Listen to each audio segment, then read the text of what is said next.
Hi, good evening. I realize this is the last session of the day, so some of you may be tired with a busy day of discussion, so I'll try to keep it short and sweet. I've been given 20 minutes, so I do not wish in any way to exceed my time limit. Now, this issue of India becoming a $5 trillion economy has been discussed and debated. But to my mind, this entire issue needs to be placed in a proper historical and comparative perspective. If you look at the Indian economy in a proper global perspective, you will find that till 1500 AD or so, India accounted for something like 16.5, 17% of the world's GDP. Because of the British colonization, some other factors, exploitation of Indian people, the Indian economy, then this India share shrank drastically, plummeted to 3% when India became independent. Now growth is again gaining traction. We have emerged some of these issues. I'll come a little later also. But then we have emerged as a bright spot in the global economy, and now we account for something like close to 10% of the world's GDP. This year is here to stay and likely to grow more impressively in the days, months, and years ahead, at least till 2040, 2045. Now, I am reminded of a very powerful quote of one of the most famous persons of literature, Mark Twain. And Mark Twain said that India is the cradle of human race, the birthplace of human speech, the mother of history, the grandmother of legend, and the great-grandmother of tradition. Our most valuable and most artistic materials in the history of man are treasured up in India only. Now, given this kind of a perspective, if you look at the global economy all around you, if you look at any kind of a data set, IMF, World Bank, OECD, you'll find that the global economy last year grew by 3.2%. This year it grew by something like 3.2% again, and the next year's projection are something like 3.3%, an uptick of 0.1%. Against this kind of a perspective, if we look at India's position for the last 20 years, we have been growing consistently in a band of something like 6.5 to 8%. Obviously, the two COVID years, 2020, 2021, were something like an aberration, which was a medical economic emergency, the worst the world has seen possibly in the last 100 years. The nearest comparisons which come to mind are the Spanish flu of 1919, which caused a debilitating hit to income, output, and employment. In the course of economic history of the world, most of us, some interest in economics, finance, banking, would have heard of the Great Depression of 1929, which caused a crippling, debilitating hit to the global economy. But by any yardstick, the global, subsequently in October 2008, we also had the global financial crisis of October 2008. But by any benchmark, by any criteria, this COVID-19 was a much more worse thing, and then thankfully it seems to be over, and then Indian economy particularly seems to be doing reasonably well. We are living in a VUCA world characterized by speed of change, explosive growth of information, growth of technology, increasing globalization. Today, if you look at, some of you may recall that in the last 6 months, there's been a great deal of debate, discussion about India, size and muscle. Increasing on the global scale, we have become the 5th largest economy globally.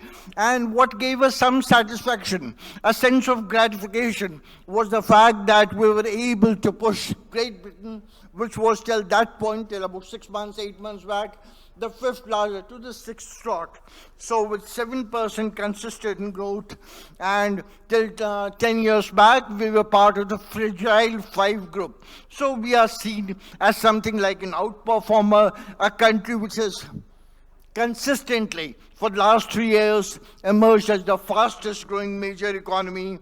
And then if you look at this year, if you look at data in a disaggregated manner in some kind of a granular examination, you find that this year India accounts for 17% of the global economic growth. Thus, the Indian growth story is here to stay and consolidate. Now, the Indian economy is today at some kind of a crossroads. At this defining moment, someone, I think in earlier sessions, used tipping point, inflection points. So if I were to use those kind of strong expressions, I agree with them entirely. And then this kind of a process of economic growth, of modernization, of structural transformation is here to stay. But apart from those aspects, we also have to look at, which India has been doing very well, issues, larger concerns of macroeconomic stability.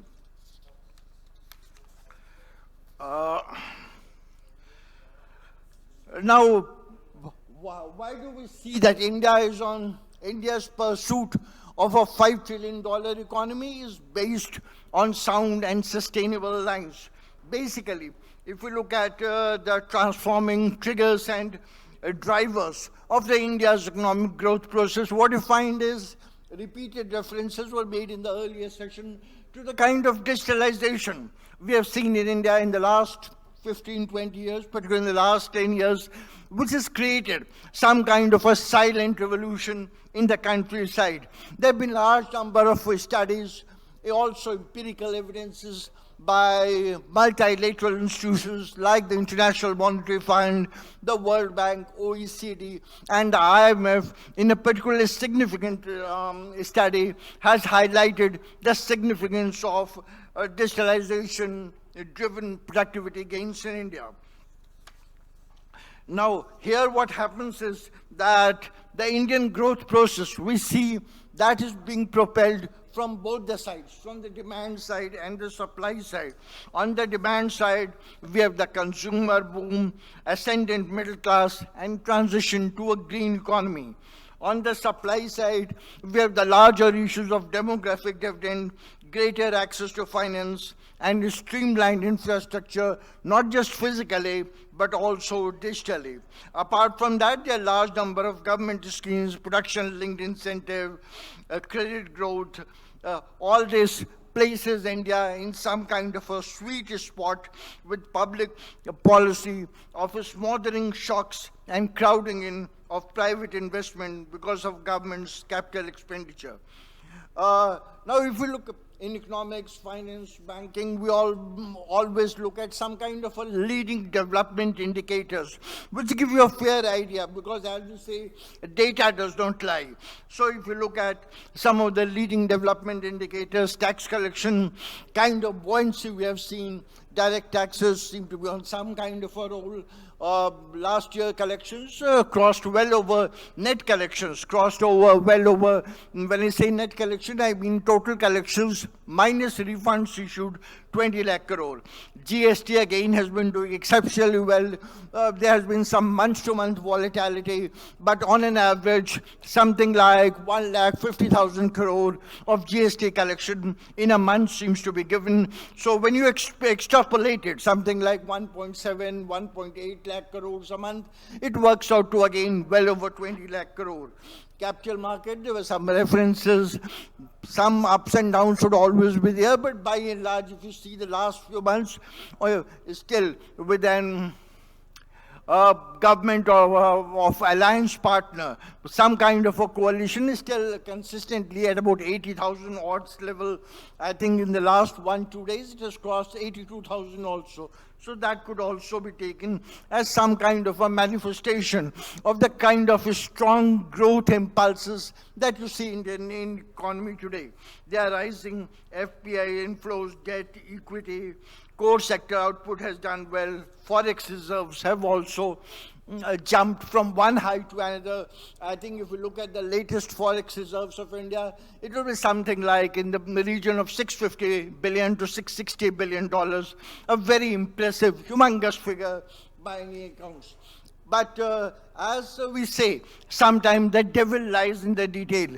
Some of you at least might be fond of maybe some kind of a movie buffs.